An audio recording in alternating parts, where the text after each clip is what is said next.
Sorry, guys. Sorry. YouTube noticed that it was copyrighted material and stuff, so they told me I had to end the stream. Yeah, so I'm gonna do it the other way. Instead of me showing the video, we're just gonna listen to the audio. All right.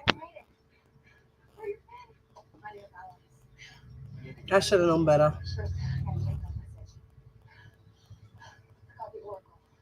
Yes, please hit the like button, guys.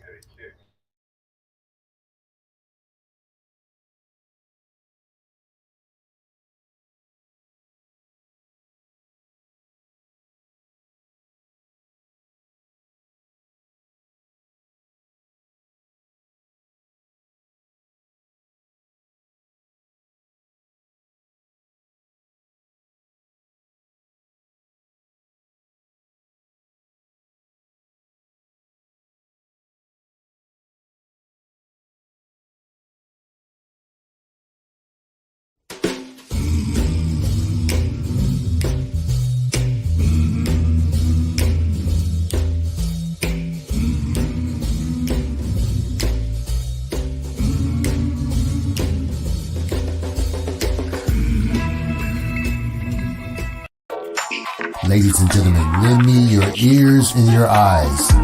Diva Divine Light, live from Brooklyn, New York.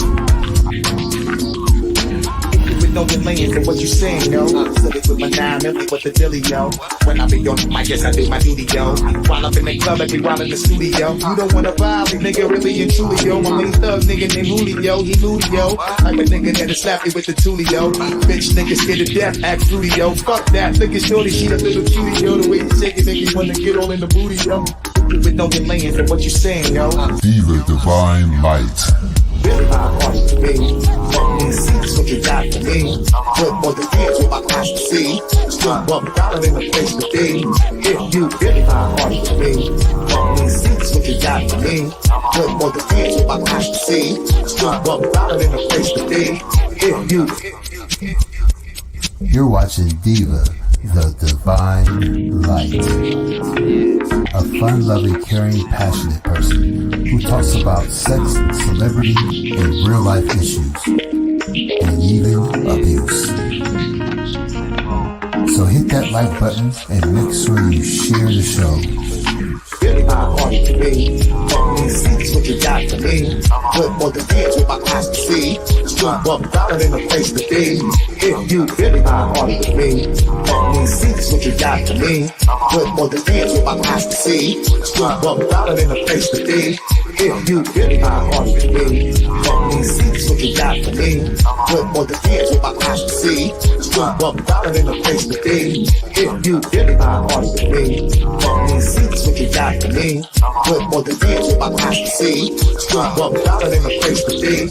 If you. Here comes the pitch, and it comes in wide. On the combo.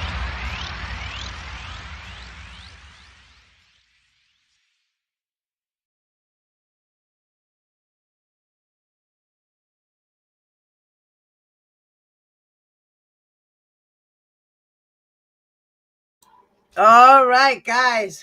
Welcome back. Welcome back. Welcome back. I am so sorry about that. YouTube decided to tell me, no, lady, you gotta take this video down. You can't play it. So I put in the description box for those who would like to watch the documentary. I put in the description box here the video link to the documentary. Okay, and you guys can check it out later on if you want. All right. In the meantime, I guess we can listen to it and you guys can throw your opinions up as we go along. Okay. And then I'm going to talk about things that happened after.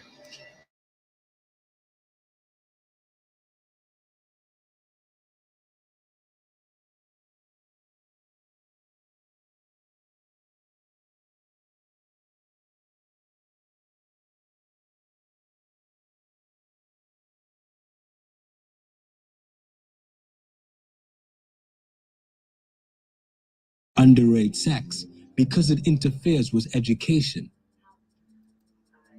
Due to the increased education, the age of pregnancy has risen in recent years.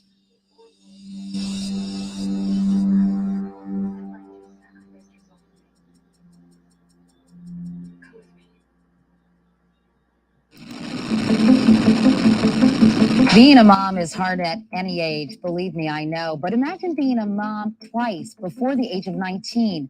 A new study says that's the story for 1 in 5 teenage girls in America. I think I was 12 when I first started thinking about sex. More shocking still, fully half of girls between 14 and 19 say they've had sex. I guess when I was 11 or 12, I was starting to think about sex, Parents out there's a worrisome trend we need to tell you about. More than 20% of teenagers admit to sending naked photos of themselves to other teens. I was around 11 when I started thinking about sex. And teens and preteens are engaging in sexual behavior at much earlier ages. Between the age of 5 and 7 years. I was 7 years old. At the age of 8. Was 8 or 9 years old. At the age of 11.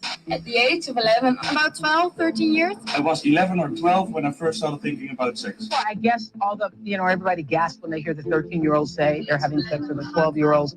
But I guess we have removed ourselves from what the world was like when we were coming up. At age 16, most girls are physically mature. However, that does not mean that they're mentally ready to have sex. And of course, all sex should be consensual.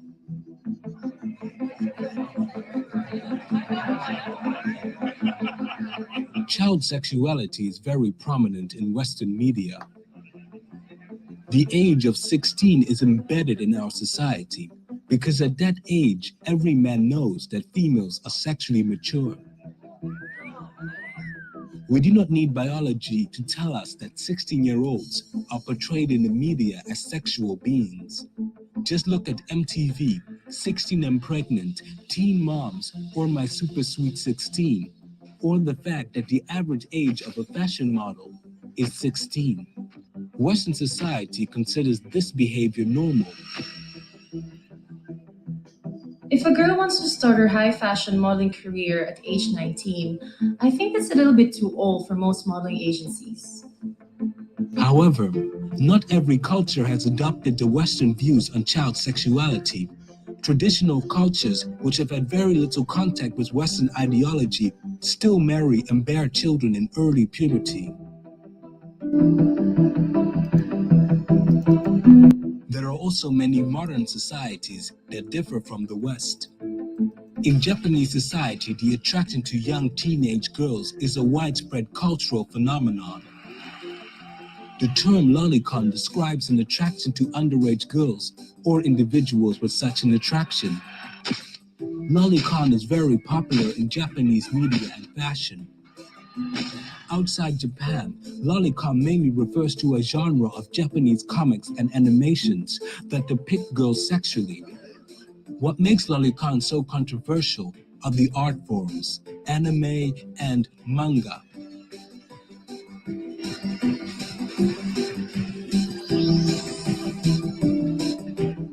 Lolicon art has no actual age, just like the Disney characters Peter Pan and Tinkerbell.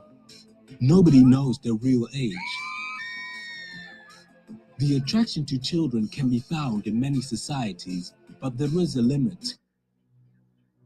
There is no society in the world that encourages sex with children before puberty.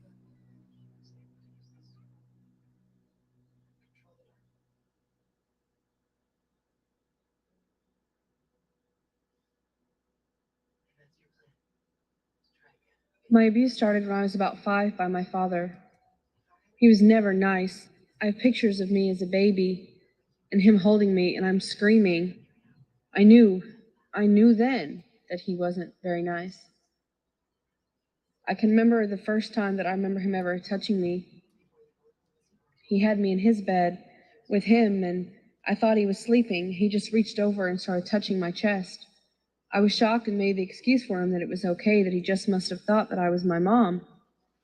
But now I think about that and I think, why would that be my first thought and not, please stop or leave me alone?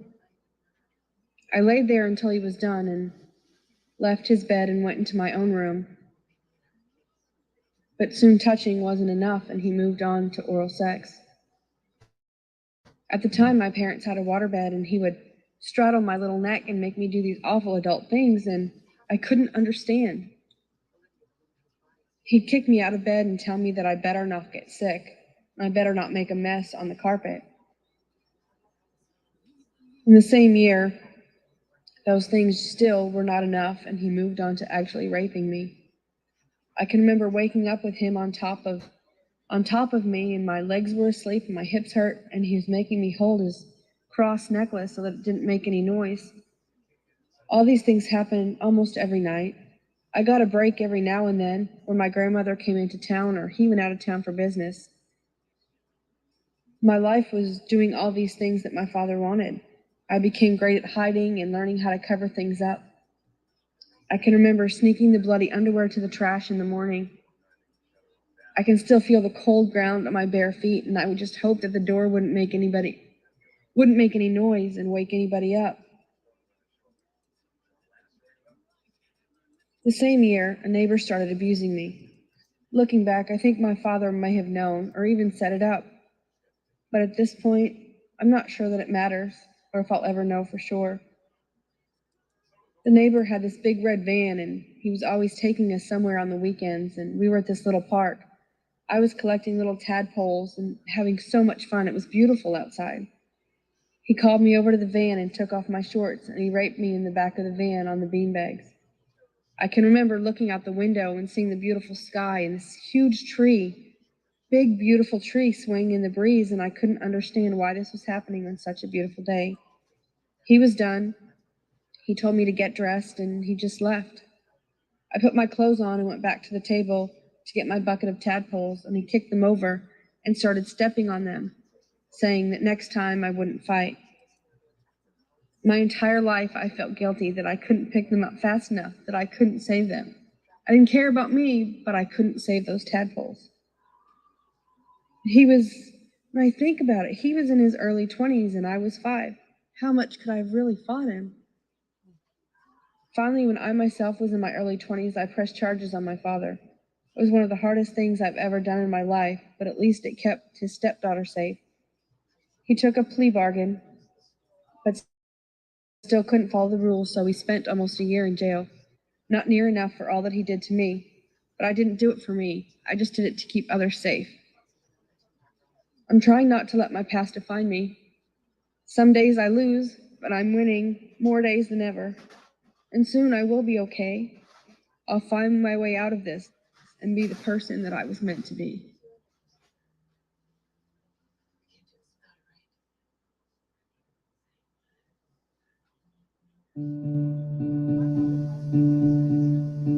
There is a difference between the general public term of pedophilia and the professional definition.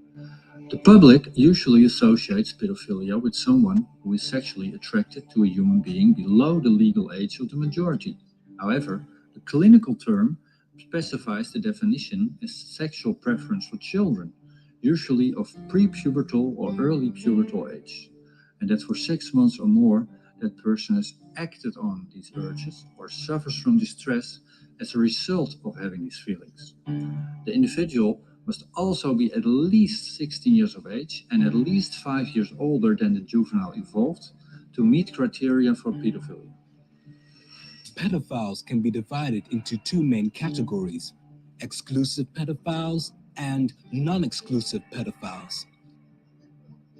Exclusive pedophiles are only attracted to children, and non-exclusive pedophiles are attracted to children and adults. Exclusive pedophiles are sometimes referred to as true pedophiles. They are only attracted to children. Pedophiles are usually attracted to a particular age range. If the child is younger than 4 years, it is called infantophilia, usually 0 to 3 years on average. If the child is prepubertal or early pubertal, it is called pedophilia, 13 and younger on average. If the child is adolescent, it is called hypophilia, roughly 12 to 16 years. Even though there are differences Between the sexual attraction to minors, only one term is mainly used by the media, the word pedophilia. Professionally, there's more difference between an active pedophile or an active offending pedophile and a non-offender. A pedophile who has sexual feelings for children, but who doesn't engage in sexual activities with children because he knows or she knows it's wrong.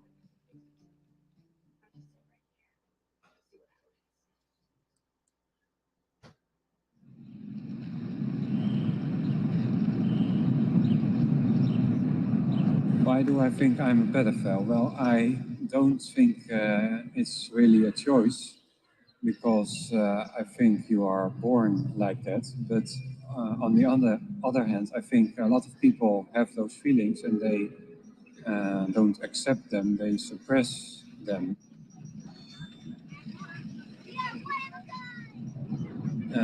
Firstly, I don't see myself as 100% pedophile. I also like people who are above 18 years old. And I think that sexuality of every human is a mix. Well, I'm a non-offending pedophile. And the difference between offending and non-offending is obvious.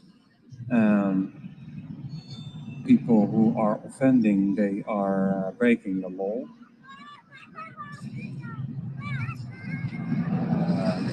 Well, about child pornography, you have virtual child pornography, manga, and so on. And sometimes I think that's attractive. And it's not illegal, drawings, but real child pornography is illegal, and I'm not watching that.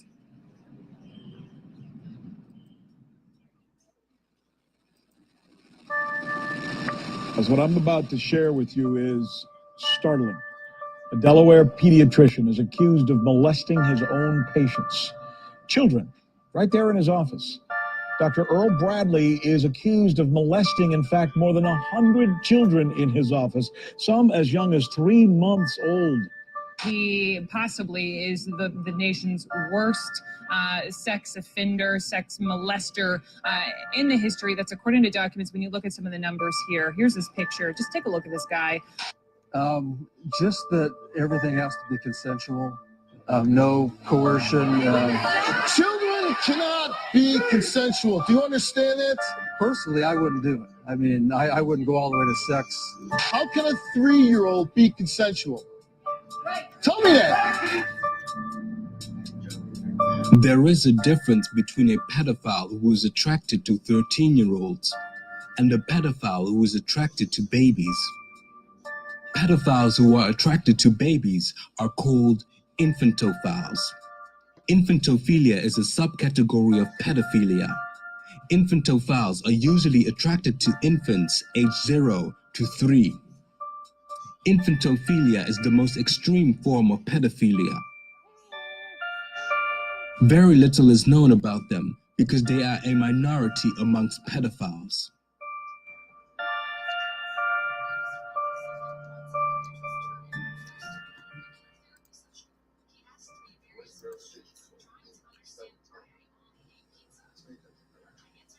I don't think I'm a pedophile. I know I am. Whenever I see young children, gender is irrelevant, especially in vulnerable situations. I feel more emotional and physically feel hotter. I want to get intimate with them. I want to know them on a personal level. I want them. It has really taken any kind of love out of my life. I can't be with the people that I love. However, I'm happily married to a man. There's no passion in a marriage, but we do share a special bond. It's like being best friends, but closer. So being a pedophile is not to say that I cannot have a proper relationship with an adult, but what saddens me is that I cannot imagine myself ever having kids of my own. Oh, I used to spend a lot of time sitting at the playground or in the bleachers at the pool and just watch children. Eventually, I asked myself, do I really want to do this the rest of my life? The answer was obvious. I had to find something else to occupy my time. And that is when I took up cooking. Whenever I feel an urge coming, I cook. My husband loves my food, so there's always somewhere to dump my urges away. He is a huge source of support to me. I am also a head chef at a popular restaurant.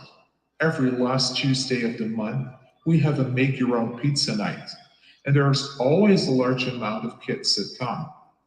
That is the day that I look forward to the most each month. For me personally, I feel that my life is not much different from other adults, apart from the fact that I cannot love another person my age. I am able to control my urges by cooking. Those who cook well have lots of friends, and many of my friends have children. I invite them over for dinner all the time. I know it's customary for guests to bring something like a bottle of wine, but I tell my guests not to. Unknowingly, what they are bringing are their kids. I feed them good food. They bring their kids to play. It's a fair treat to me. Have I ever been in a relationship with a minor as an adult? A relationship, no, but I do have a story. This was several years ago. A friend brought her.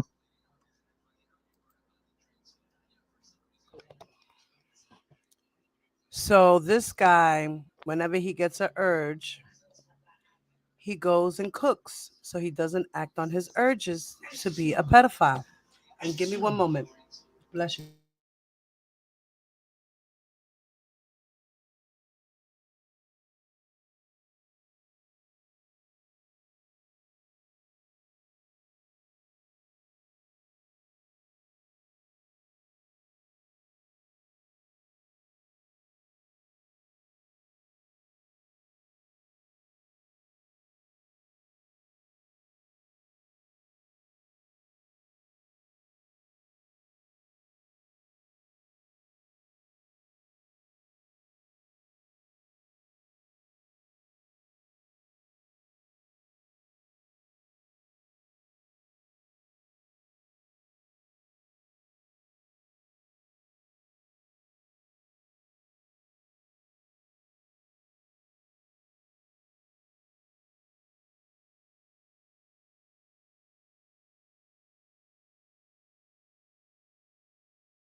Her daughter over for lunch. And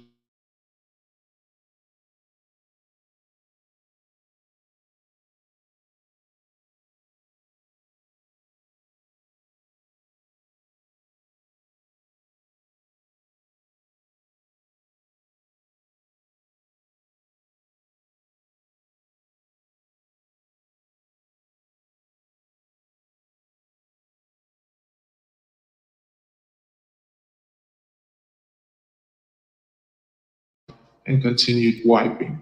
My friend stood in the doorway and said, other adults, apart from the fact that I cannot love another person my age, I am able to control my urges. Now this is a by female cooking. predator. Those who cook well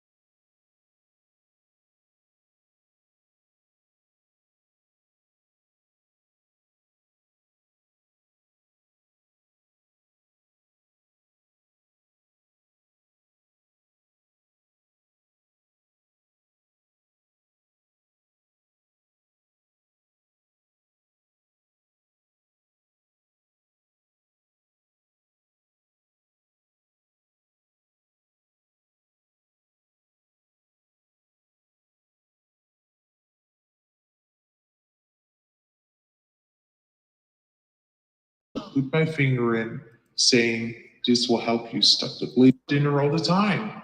I know it's customary for guests to bring something like a bottle of wine, but I tell my guests not to. Unknowingly, what they are bringing are their kids. I feed them good food. They bring their kids to play. It's a fair treat to me. Have I ever been in a relationship with a minor as an adult? A relationship, no, but I do have a story. This was several years ago. A friend brought her daughter over for lunch. In the middle of our meal, her daughter started bleeding, so she ran to her car to get some napkins while I took the girl to the bathroom. There I took off her skirt and her panties, then I quickly took some towels and started wiping up. Eventually, I summoned up the courage to put my finger in, saying, this will help you stop the bleeding. She nodded her head and I screamed around. I heard footsteps nearing behind me, so I took my finger out and continued wiping. My friend stood in the doorway and said, sorry for the mess. Oh, no problem at all. A female predator, So guys. a new school year begins and your teenager comes home talking about how much he likes one of his teachers. Your first thought might be, good, I hope he learns something.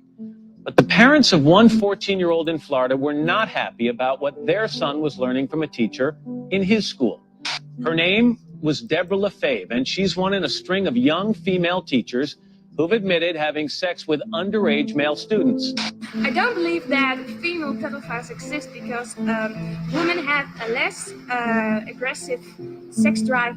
Does society treat this differently? I mean, if this was a man doing this to a boy or a man doing this to a girl, would it be thought of in the same way? I mean, would the word relationship even be used? That's right. I mean, sometimes I get confused. You know, is it a crime story? Is it a love story? Or was it consensual? Was it a rape? You know, all of that seems to be, you know, fodder for discussion. We really don't know. I think female pedophiles exist because you have the classic stories of high school teachers that having an affair with boy students. 39-year-old Ann Knopf denied allegations that she had sex with her daughter's ex in the basement of her home while her husband and children slept upstairs. You would have maybe fantasies of you doing it with some hot soccer mom who was way older than you, because you know she's fully developed, and you'd be like, oh yeah, I'd hit that. Females are generally not associated with pedophilia in the eyes of modern society. Women are seen as nurturing and caring and would never harm children. If a man hugs a strange child, people would generally think he is a pervert. But if a woman hugs a strange child, people would think she is kind and even nurtures children that are not her own. There is a clear double standard when it comes to pedophilia between men and women. This double standard has allowed many offending female pedophiles to go undetected.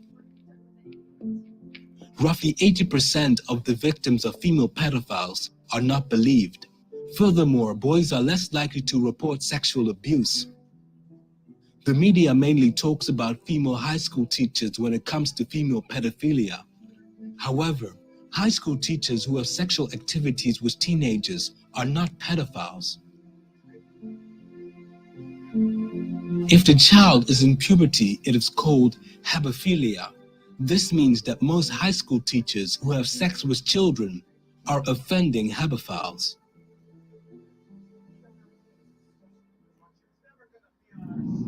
People who are attracted to adults are called teleophiles.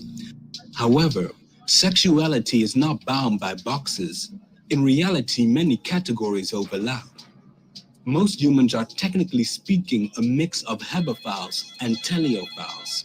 Teleophiles and hebophiles overlap. There are 18-year-olds who look 16, and there are 16-year-olds who look 18. Hebophiles and pedophiles also overlap. There are 15-year-olds who look like 13-year-olds, and vice versa. Even teleophiles and pedophiles overlap. There are 15-year-olds who look like adults, and there are young adults who look like children.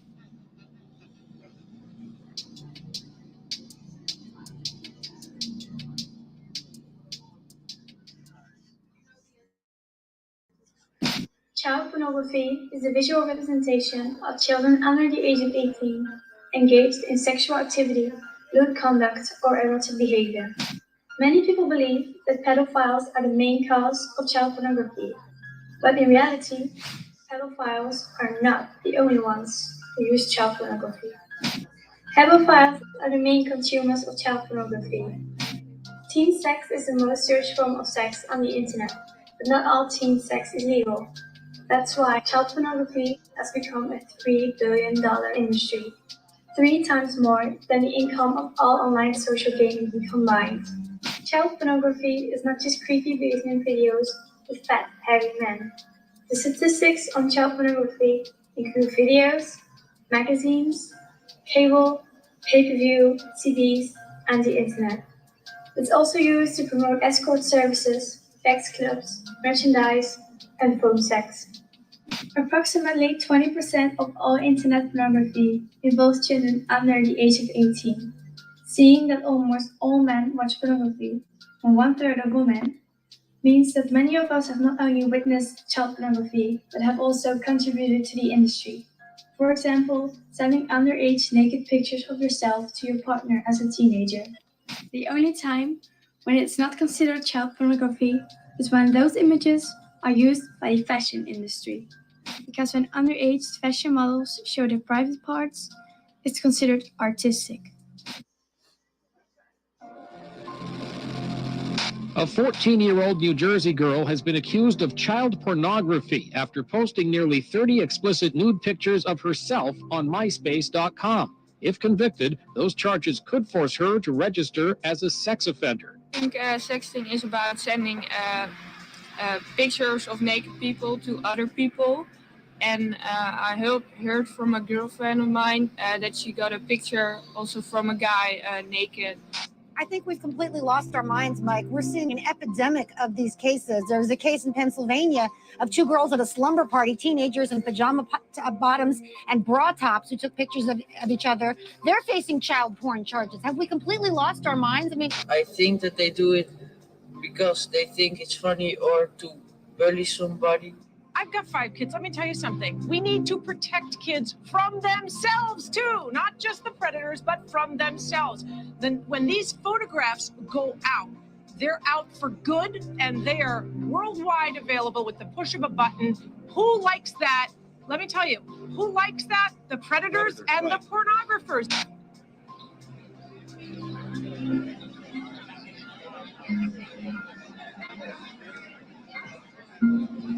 There are more phones than people in the world. Most of us use a mobile service called SMS. SMS stands for Short Message Service. The term sexting is a combination of the word sex and texting and refers to a practice of sending sexually explicit photos electronically, mainly by cell phone.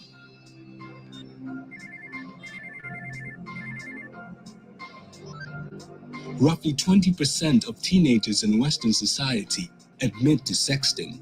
That is more than 50 million teenagers in Western society alone. The problem is that all content generated by sexting can be considered child pornography. The teenager does not even have to be naked for it to be considered sexting and child pornography, because child pornography does not require nudity. Any sexual activity, lewd conduct, or erotic behavior, even when fully clothed, can be considered child pornography. The average teenager has no clue that they're breaking the law by sexting, but teenagers have been jailed, given probation, and even committed suicide because they could not deal with the consequences of sexting. In America, 36% of all sex offenders are children themselves. Some law enforcement are easing the sentences concerning child pornography created by minors. But sexting cannot be fully legalized without rewriting the entire definition of child pornography. That, however, would allow adult hypophiles and pedophiles to abuse the system.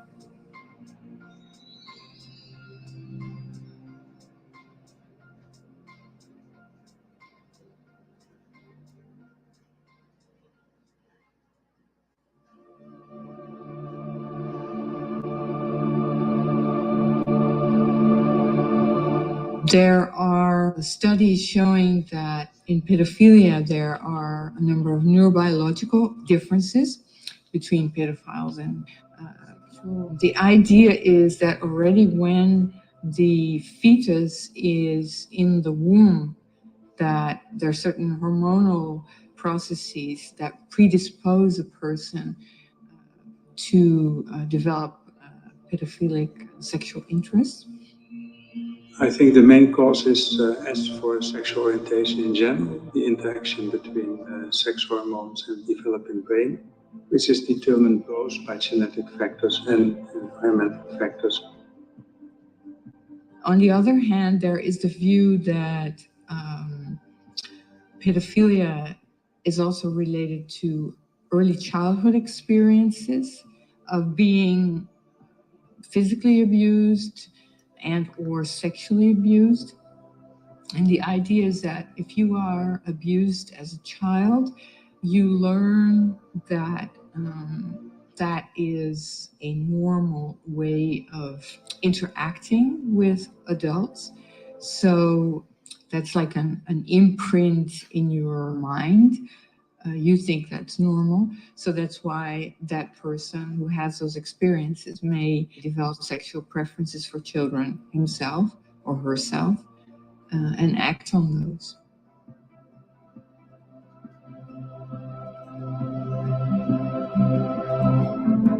All researchers agree that true pedophilia is not a conscious choice, just like being homosexual or heterosexual. The main difference of true pedophilia, also known as exclusive pedophilia, starts off with problems in sexual development. Unlike most people who have a normal sexual development into adulthood, a pedophile's sexual development is blocked. For example, when they are 13, they prefer 13-year-old children, but when they are 20, they still prefer 13-year-old children. And even when they are older, they will continue to prefer 13-year-old children.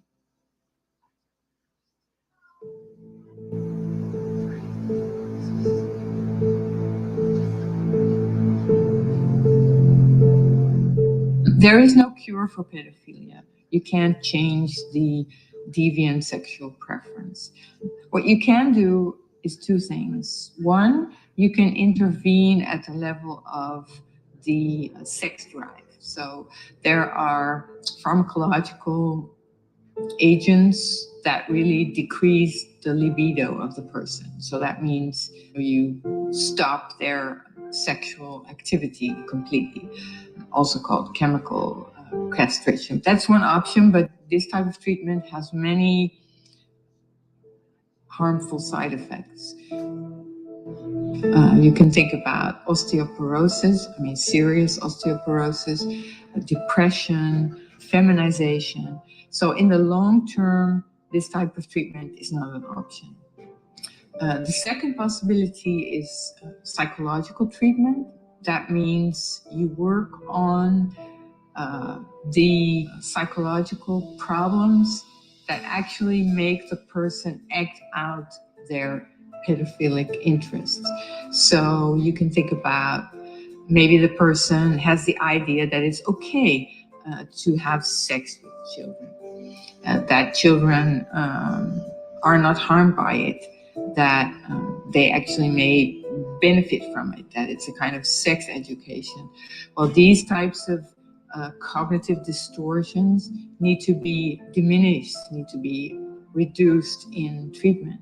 Also, a lot of pedophiles lack empathy, lack insight into what their behavior does to the children. So I'm talking here, of course, about pedophiles who act on their sexual preference. These types of treatments are necessary and are generally quite effective in reducing the risk of a pedophile, again, abusing children.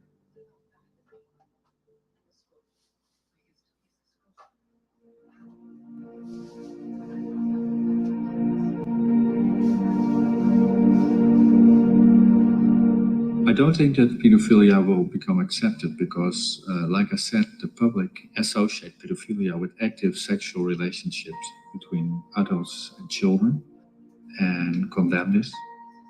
So I don't think it will be accepted. Yes, I think ultimately pedophilia will be accepted.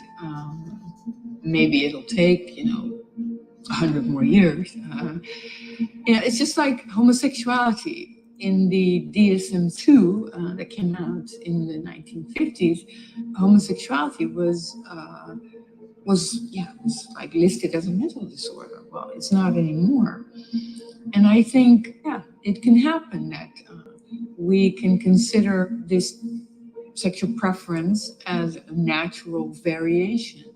And of course, we still will need to make sure that a pedophile doesn't act on those sexual preferences.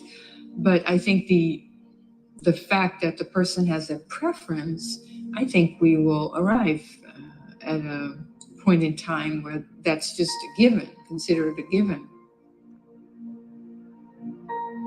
So at one hand, I think that pedophilia will never be accepted because it involves damage of children. But we should also remember that many of the people who are focusing their sexual orientation towards children can keep their impulses in such a way that they don't damage children.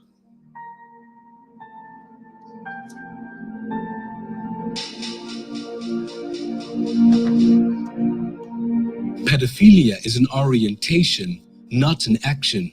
We cannot condemn an orientation, but we can condemn an action. Having sex with young children before puberty will never become accepted because it damages children. However, sexual relations between adults and adolescent children might become more accepted by modern society. As strange as this may sound, this future development is not new for Western society. If we look at the past, we can see that Western society treated sexuality completely different. The Greeks and Romans practiced pederasty, and particularly in ancient Greece, it was a very well-known social institution. And that would typically involve a relationship between an older man and a younger boy.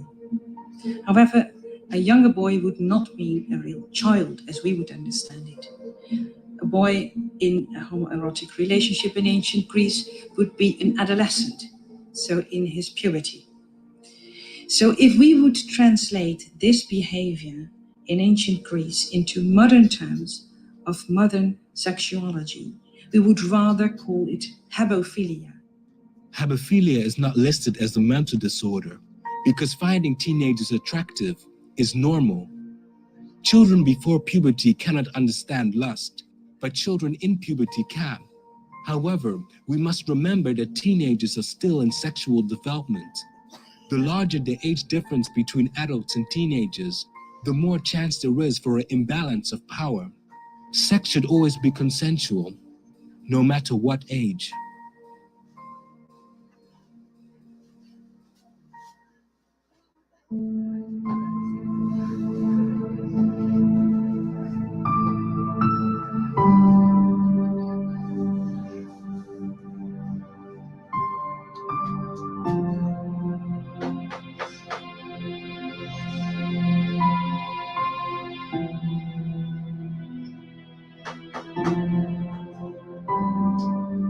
For most of us, the age of attraction does not change. Instead, it expands. This means that the very first people who we find attractive will remain in our age of attraction. Usually, this begins in early puberty.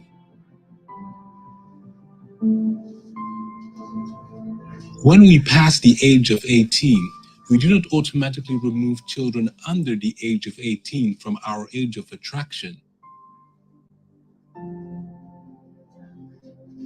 We are not automatically programmed to adjust our age of attraction to fit the legal age of the majority.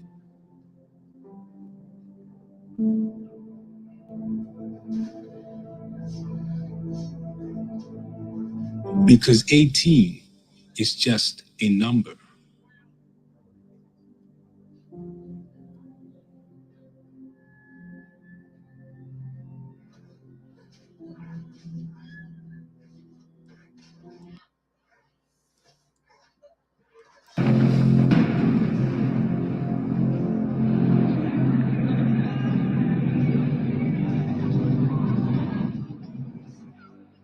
Studies have shown that teen sex is the most searched form of sex on the internet.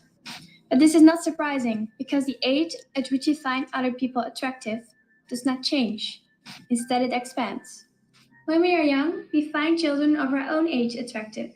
But as we grow older, children under the age of 18 do not become less attractive. But pedophiles also find children under the age of 18 attractive. So what is the difference between you and pedophiles?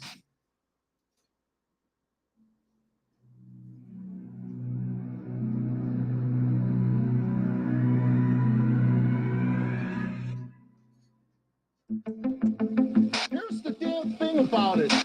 Being a pedophile is wrong. More details about the Canadian man who's now at the heart of a global manhunt, including who he is, his alleged crimes, and how he spent his time half a world away. A New York congressman says Michael Jackson was a pedophile who doesn't deserve all the attention he's getting. 刑警组织昨天在荷兰宣布，成功捣毁一个会员数达7万人、势力波及30多个国家的国际恋童癖集团。En uitgerekend de bisschop van deze kerkprovincie moest aftreden, omdat hij jarenlang zijn neefje seksueel heeft misbruikt. When is it considered pedophilia? Under the age of 16, 14, 12? I think somebody's a pedophile when he's attracted to somebody who's under 18. The billionaire prime minister faces trial on charges of paying for sex with Ruby when she was just 17. It's a diseased, psychotic person. It's not even a human being. I don't think it's a human being. When an adult has sex with a child, it's called statutory rape. It's not called anything else but rape. Pedophiles are men older than 30 who abuse our children. Online, he calls himself Manbay 2004. He makes a date for sex with a girl he believes to be 13. Makes it sound like you would do that with a 13-year-old. No, I wouldn't. I wouldn't do that. I wouldn't do that to her only unless if you know, if she was 18 or, you know. A pedophile is somebody who's older than 21 and who feels attracted to somebody who's younger than 15. I think somebody who's 21 goes with somebody who's 15 or 16. It's not the best thing, but if somebody's 30 and he goes with somebody who's 15, I think it's wrong. It is time now for another chapter in the tawdry tale titled The Pope and the Pedophile Priests. Somebody who just likes children. Pedophile is an older man. Disgusting. It's an illness. Pervert. Something like priest, mentally ill. Criminal. Psycho. Insane. Crazy. There is no standard definition for pedophilia because the world cannot agree on one definition. The most confusing factor is the major difference in the legal age of consent. The minimum age at which a person is considered legal for sexual acts varies from 9 years to 20 years.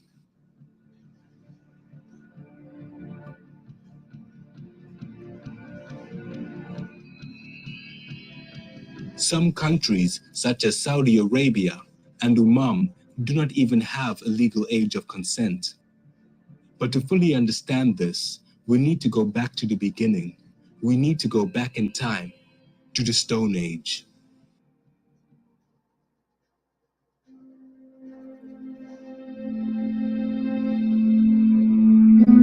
Life was not easy in the Stone Age. Due to the harsh environments in the Paleolithic era, men and women did not live long. The average lifespan for the first modern humans was 33. In fact, in the Neolithic era, between the Stone Age and the Bronze Age, the average life expectancy for the first modern humans was as low as 20 years. This meant that early modern humans did not have the luxury to postpone having babies like we have today. Even though the life expectancy of humans has doubled since the Stone Age, natural selection favors early reproduction because it is not logical for humans to delay maturity. Young females usually reach sexual maturity at age 16, and up to this very day, this biological process on average has not been delayed. Anthropological studies conducted by Napoleon Chagnon on primitive societies suggest that the average man finds females around the age of 16 sexually the most attractive. Males have an instinctive attraction towards females who are at the earlier stages of sexual maturity. From an evolutionary standpoint, this makes perfect sense. A male who can gain access to young virgin females can maximize his own reproductive potential. Males who evolved an attraction to young females who were not already pregnant would have more offspring than other male competitors. There has always been a biological preference towards pubescent children and young adults, and as time progressed, certain societies would take this to the extreme.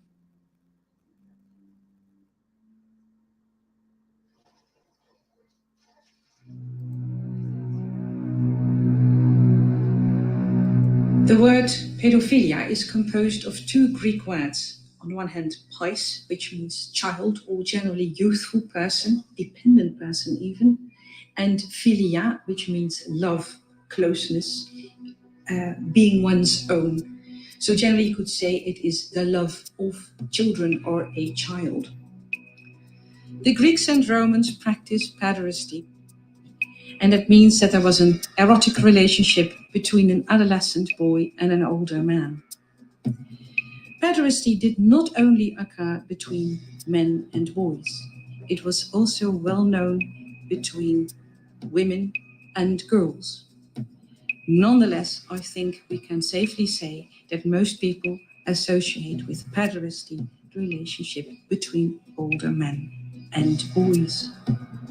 Pederasty was not just widely practiced, it was also widely recognized, in particular in ancient Greece, as a very normal and even commendable social institution. It was not odd, it was not wrong, it was something that was part of social life more broadly. Pederasty has existed in many cultures. The ancient Greek case is, I think, the best known, but nonetheless, it was practiced and normal in many other cultures too. For instance, in the Middle East and Asia.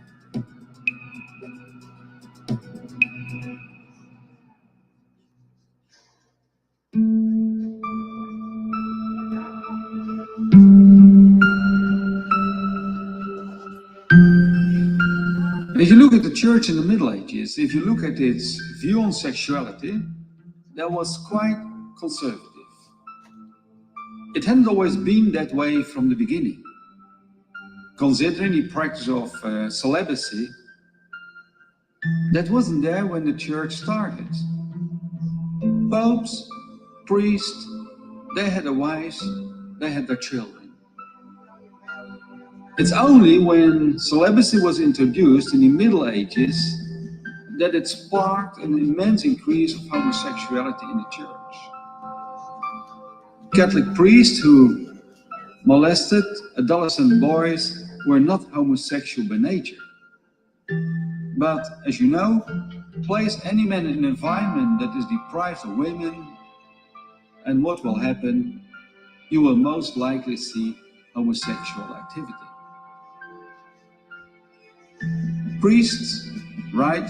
They are spiritual, yes, but they are human as well. And as humans, they are sexual beings. Studies even have shown that the sexual abuse of children is not limited to the Catholic Church. Other churches and religions are just as likely to abuse children. The majority of priests who abuse children cannot be diagnosed with true pedophilia. Rather, their actions involve hypophilia. Hypophilia is defined as an attraction towards adolescent children. In technical terms, they are called offending pedophiles. If sex that involves adolescent children is a moral issue, then why is it common in religion? Various religions contain sexual activities with children. Christianity, Islam, and Judaism are no exception. Mary was at the age of 12 or 15 when she got her baby, Jesus Christ. Aisha was married with the Prophet at 6 and consummated the marriage at 9. Furthermore, bar mitzvah is when Jewish boys turn 13 and are seen as men. Jewish girls have bat mitzvah. When they turn 12, they are seen as women. Looking back in history, one can see a sexual pattern. The average age of pregnancy was 13, and only in recent years has that age gone up, especially in Western society. Currently, in Western society, the average age of pregnancy is between 21 and 23.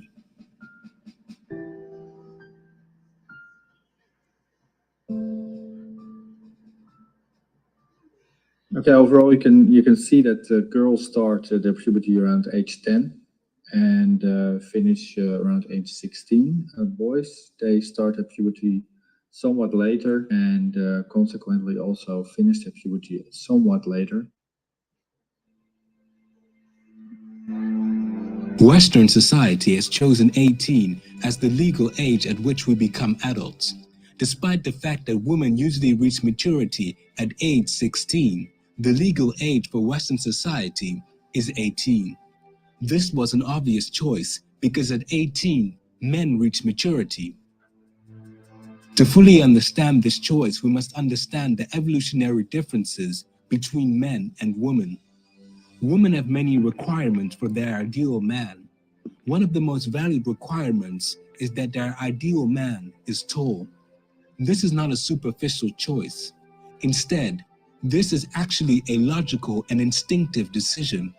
Back in the Stone Age, a simple law applied: survival of the fittest. This meant that only the strongest humans survived. Women preferred men who were big and tall.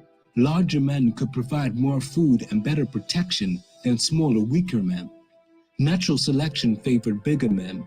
That is why most men are taller than women. But this extended growth came at a price.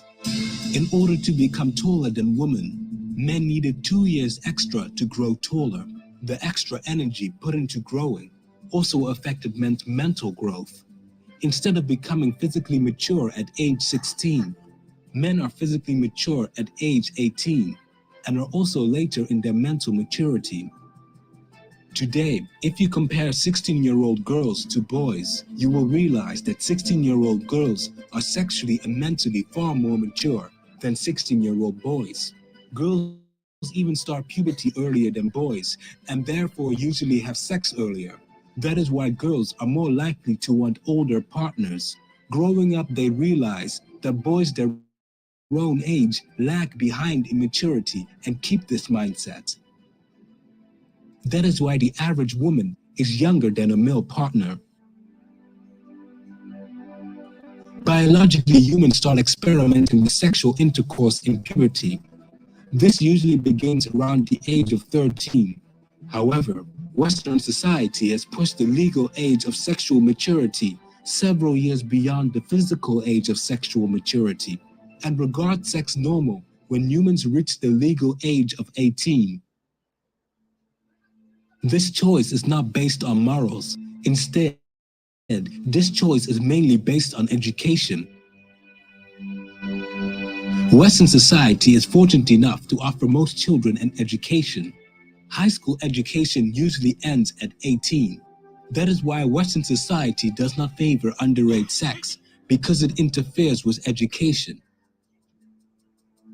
Due to the increased education, the age of pregnancy has risen in recent years.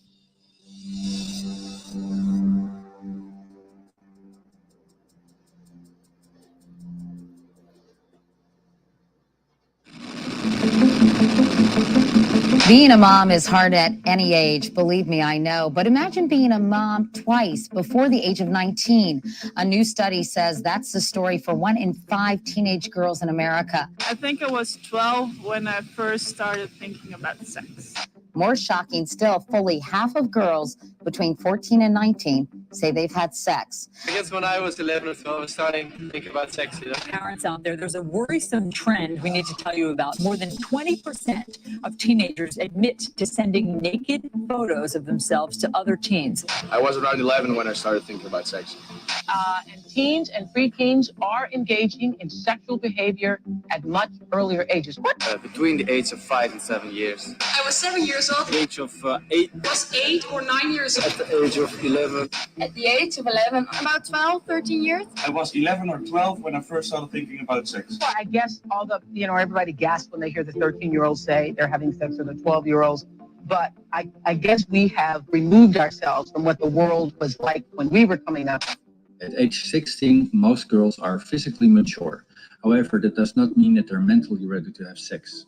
And of course, all sex should be consensual.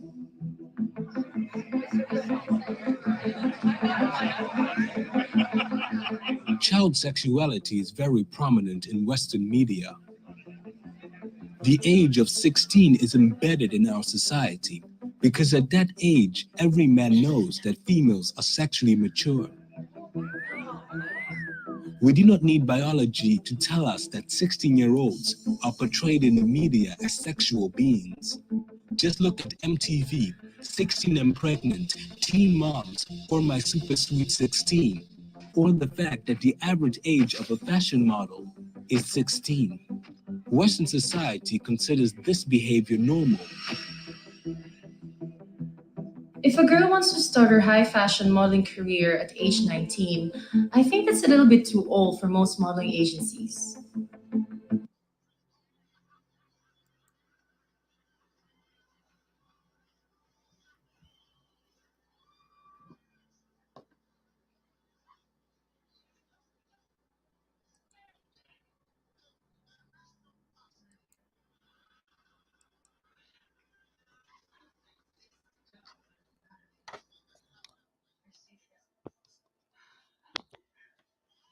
So what did you guys think about that?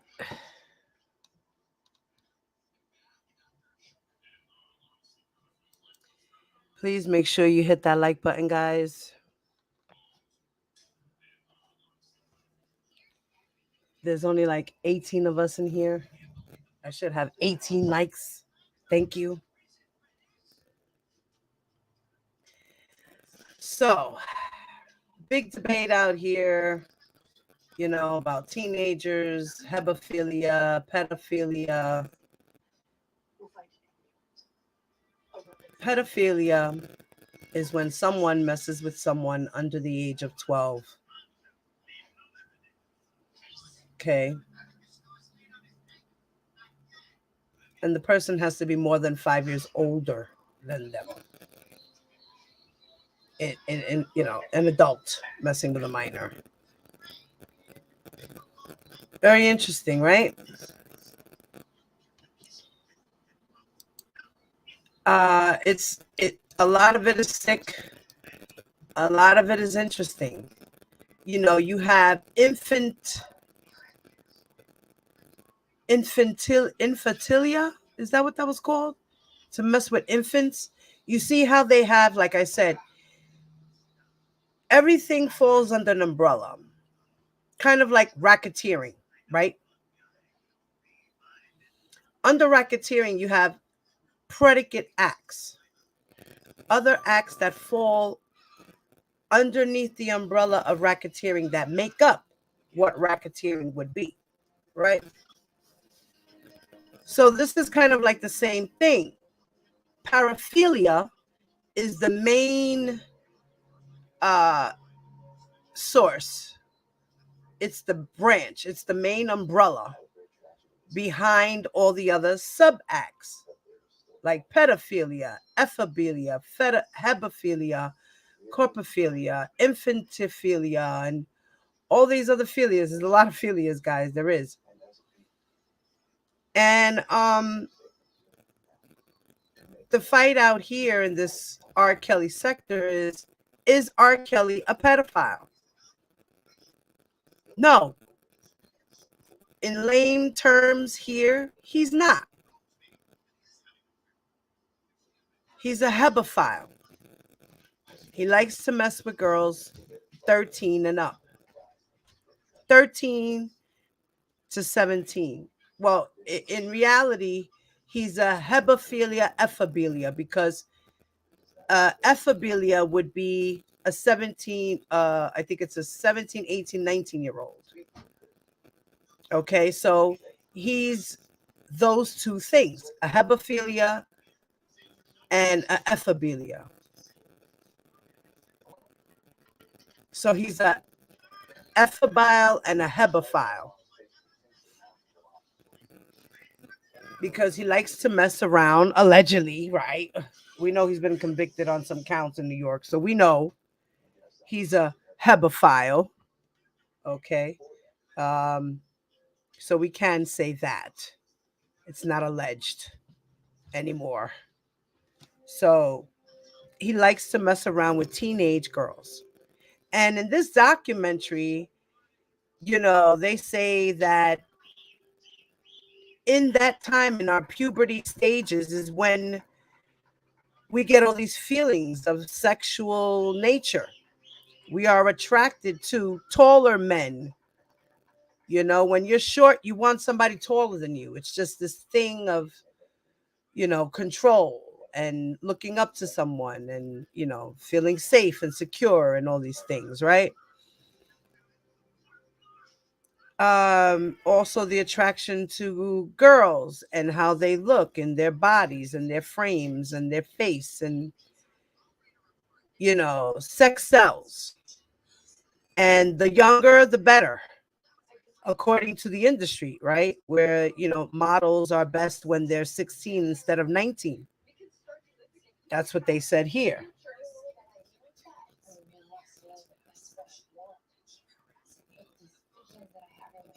And there is no cure for it. It's a sickness, and it's also a preference. They were saying it's a preference. There's a preference. Like R. Kelly's brother came out in the documentary. I said that earlier before they broke it up. He said, my brother has a problem. Yes, he likes younger girls. But for me, that's not a problem. Why is that a problem? That's a preference. The same way I like older women. That's my preference. Does that mean that that woman is a predator because she likes younger men? They say cougars, right? Cougars are women that are over the age of 40 that like to date men in their teens, 19, 18, 20, 22, not under 19. Cougars, right? That's what they say about women. We're cougars. But for men, they're called predators. A cougar is an animal that is like a lion. They go out and they hunt prey, right? So they put it in a nice form. Even though a cougar is an animal of the wild, it's a wild animal, right? But you can tame that animal. A predator is just a predator. Can't tame that. It's weird. Like, all these things are weird. And like I said, as far as calling somebody daddy, I don't even want to do that anymore. Even though for me, it was like a term of endearment. It's a term of endearment for me. Mama, papa, daddy, And in the bedroom, we use that. Like I had said earlier before we got cut in the earlier live, that what if you were with your partner and they asked you to dress up like a little girl? Would you call that a red flag? Would you be like, okay, babe, and go out and put on some pigtails and a Catholic school outfit and be a little girl and talk like a little girl and, yes, daddy, I love you, daddy. Come kiss me, daddy. No, I love riding on you, daddy. Things of this nature, right?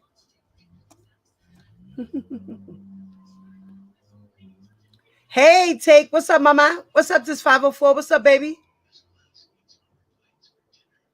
Listening in the bushes while I do our Facebook ads. Okay, mama.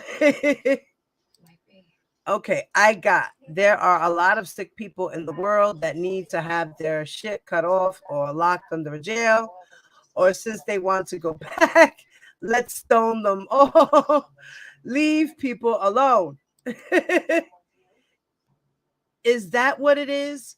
I'm 5'4" and have never dated anyone under 6 feet. That's what it is, babe. It's crazy, but this is what they're saying in the psyche, in our psyche, this is how we feel. It's easier for me to just call him a pedophile. He needs to just keep his hands off kids. It is easier to call him a pedophile. It's an easier word to say. I get it. But in technicality, in the technicalities, he's not. He's not. But, people say what they're going to say. I don't want to raise another child. Can I get well-seasoned, please? I agree. I mean, my husband's 5 years younger than me, but I only went 5 years. I didn't go below the standard. I went within the law, the guidelines of the law, because I am not any type of philiac at all. So I knew what I was doing when I grabbed that one. Okay. 5 years. We are 5 years apart and I am older. Okay. I did it according to the law. Thank you. Exactly, Karen. Cougar just means an older woman who likes younger men. Doesn't have to be 19 years old. Personally, I find the term diverse, but I've always dated younger guys because guys my own age can't keep up with me.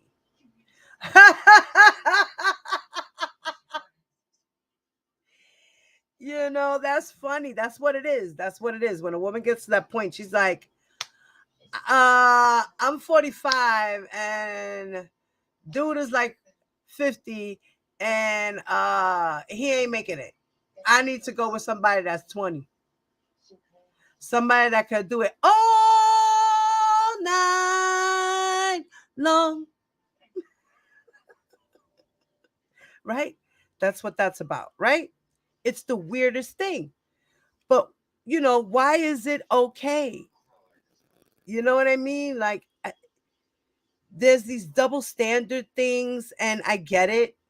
It's not fair. It's not right. But at the end of the day, everybody should follow the law, period. Period. Whether you're a guy, whether you're a girl, you should follow the law. She said, my dude is 14 years younger than I am, and we've been together for 10 years. Okay. You see? But now, were you a teenager when he caught you, or were you in your 20s when he caught you, mama? Hey, T-Bam, what's up, baby?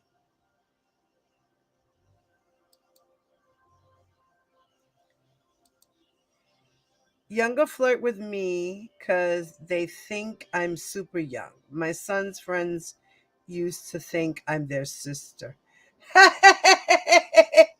You see, like these things that happen, like in your instance, right? 504. It's human nature. But the thing is, are you going to act on those feelings, or will you act on those fantasies? And if you act on those fantasies of some type of philia, right? Are you going to do it with a minor, or are you going to do it with an adult? And are you going to ask for consent? Or are you just going to use manipulation and coercion? You see, there's all types of things that are right from wrong. Whether you're having sex with a friend, a partner, a husband, a lover, a one-night stand,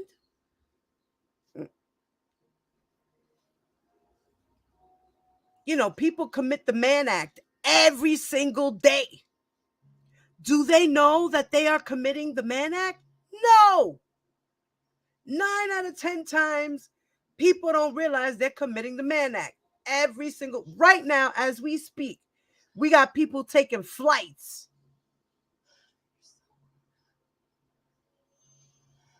And the crazy thing about it is it doesn't matter if it's consenting or not. It's the principle of the matter, the law. So if I'm having an affair with my husband, if I'm having an affair, right, and I'm married and I'm having an affair, and I decide to want to go, I live in New York, and I decide to want to go to Texas, right, to go see my lover, but I'm married in New York. I go say, oh, honey, I'm going on a business trip. I'll see you in a couple of weeks.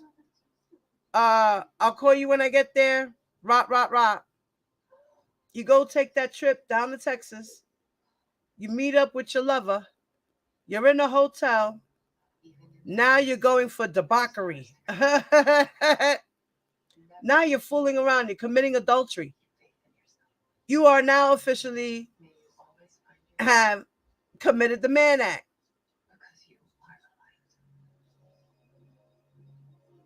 Or whether you told, and that girl, say for instance, that girl, your lover, is from California, and she met you in Texas. Y'all went to meet in Texas. You are committing the Mann Act. You paid for the flight. You brought her to the hotel. She's waiting in the hotel. And it's a wrap. It's a wrap. And you didn't even know it. Now, if your wife decides to say, oh my God, he's with another woman. I'm calling the cops on him. He's missing. He hasn't come back. He said he was going to be back in like 2 weeks. He ain't been back yet. What is going on here?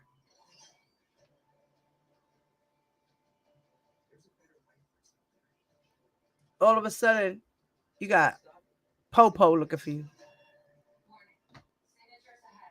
Now the other girl on the other side, the husband finds out. Now he's fighting. Now all of a sudden they want to take you to court. Now they're going to try to press charges on you for the Mann Act. Because you committed debauchery. And then you bought her gifts or him gifts. Now you paid for sex. Now he's a prostitute or her. It's the weirdest thing. It's the weirdest thing. This law is crazy, but it's there to protect human trafficking.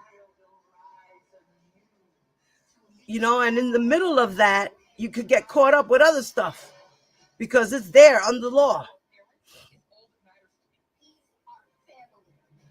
You know, when you're human trafficking for sex, you know, slavery, that's basically what they call it. That's you're committing crimes. Let's see what we got. What do you guys say here? Okay. So I was 40 and he was 26. Okay. Now yous are both consenting adults. These are adults. That's okay. You know, people aren't going to look at that too funny. Oh, she was 26, he was 40. All right. I mean, Yeah, it's a stretch, but she was almost to her 30s. She was already an adult, settled in her ways. She knows what she wants. You know, that's different. Anyone under 48, no. Noonie, take care. Okay, she's saying hello to everybody. Here's the thing. Our brains aren't fully developed until we are in our mid-20s. Yes, and they just spoke about that in the documentary. So it's predatory for someone over 25 to be going for kids without fully developed brains, regardless of age or gender. That's the whole point. That's where this paraphilia comes from. And then all these other subcultures underneath the paraphilia. You know, they have different meanings and different terms for people's different actions. That's crazy.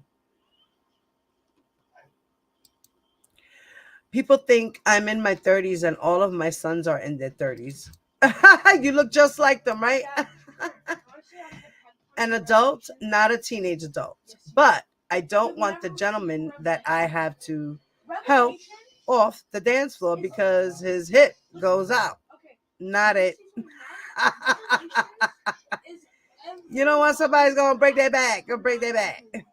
That's not exactly how the law is written. Rocking, right?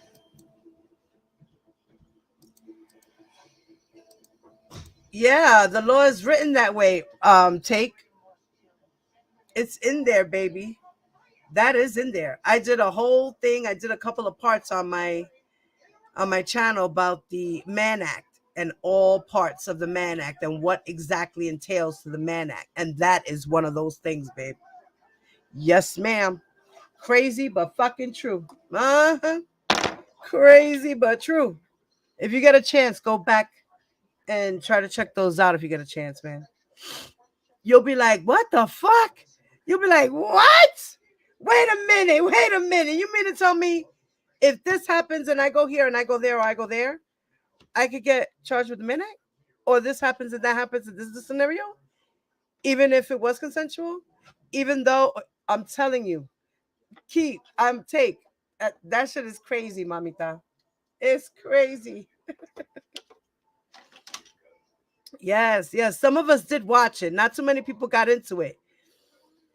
But we did, it didn't do, the views didn't do too much, but yeah, girl, that went in deep. I think Rockin', I think you got a chance to check that out with me, right? I think you go. Rockin' was there. Rockin' got a chance to see some of those lives. That was wild. We were like, huh? What? Wait a minute. It was a lot of crazy stuff. It's a lot of crazy stuff. Yeah. You'll be double nickels. Oh my God. God bless you, mama. You still have to show ID. Me too. Me too.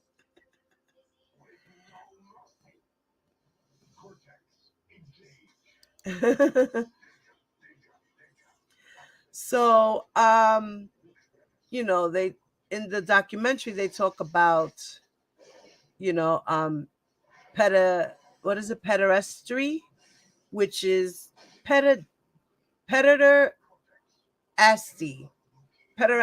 or something like that. I can't say the word properly. Pedophilia or something like that, right? And that had to do with back in the days where the Greeks, Catholics and stuff like that, where they do it in the church, you know, where the men, the priest have assaulted children in the church, specifically boys. You know, they talked about commercial sexual exploitation of children in there, you know, and child grooming is sometimes one of the biggest part of it.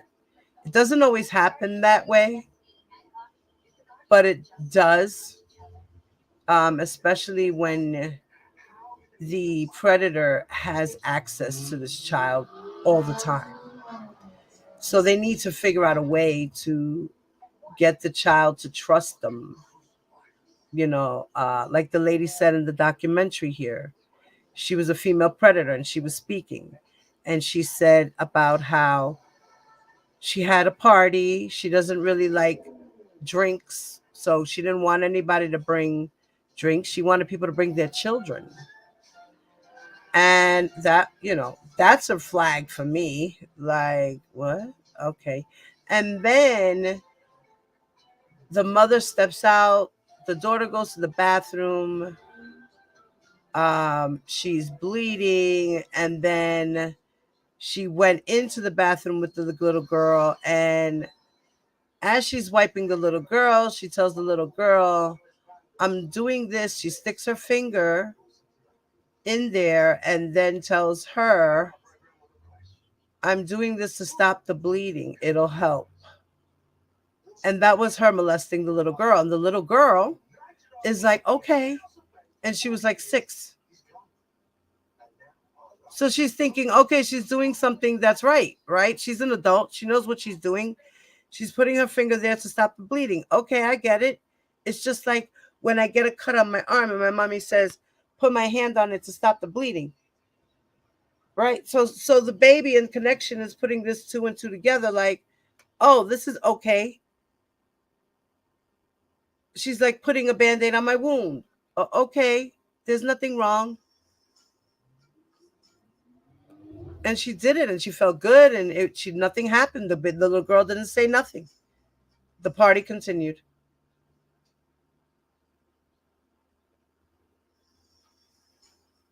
That's crazy.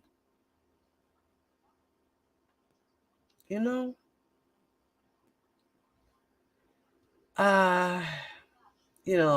spoke about child erotica, and child pornography and how they get into watching videos and photos, and how some children were actually getting locked up for sending text messages to online or to other people, because that's pornography. It's a lot.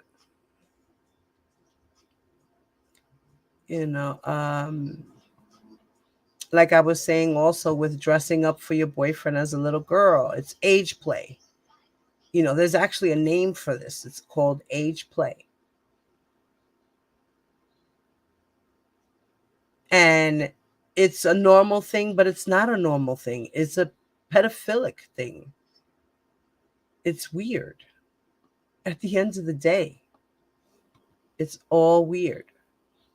Incest, all of that is just, and something needs to be changed, done. I mean, we can't, it's been going on for centuries. This is the thing. It's been going on for a century, and now in the 21st century, we're trying to change laws and, hold people accountable for breaking the laws. Even though these things that happen are laws of attraction, let's say, where it's human nature for an older man to like a younger woman and a younger woman to like an older man.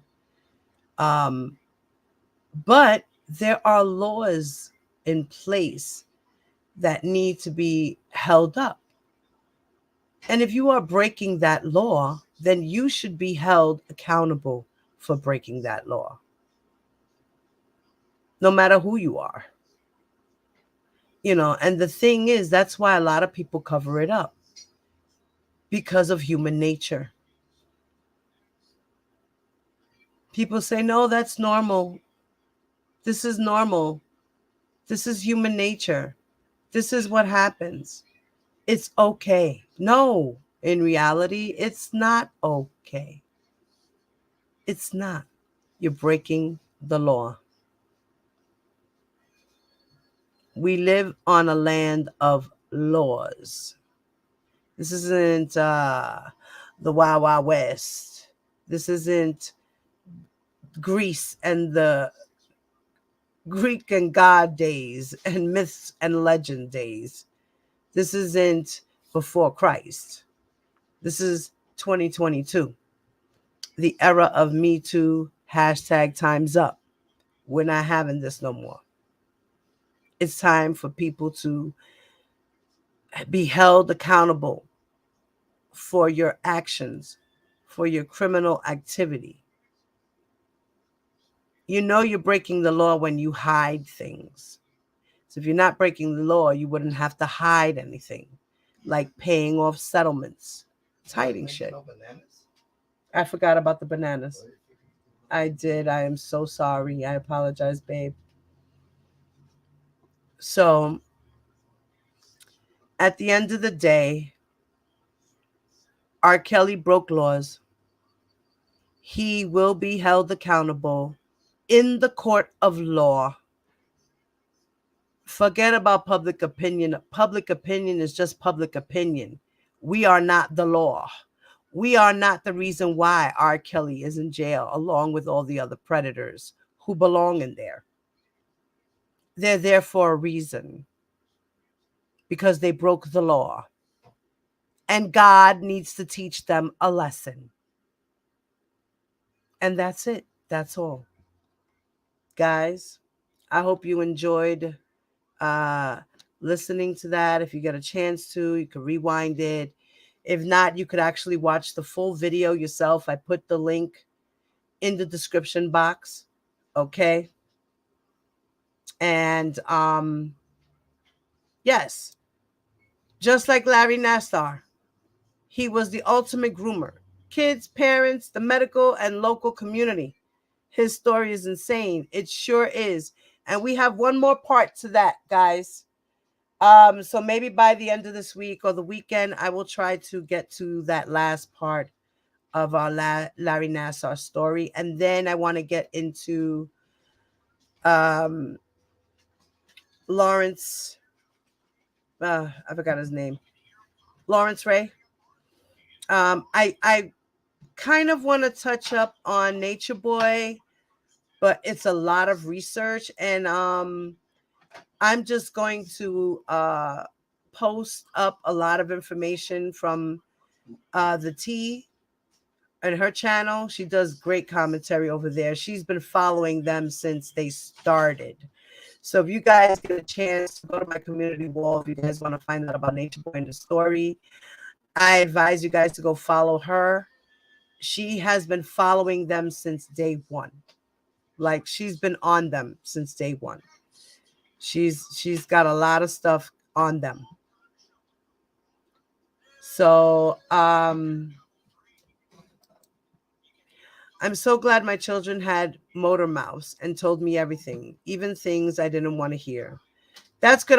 We were like that with my mother too. After a while, when we became teens, we were able to talk to our mom, and we told her a lot of things about like what was going on with us in the streets and things like that. So she was pretty much up to date with our lives, I'm only a year behind you. That probably explains why we agree on so many things. Same generation. Yes, ma'am. Yes, ma'am.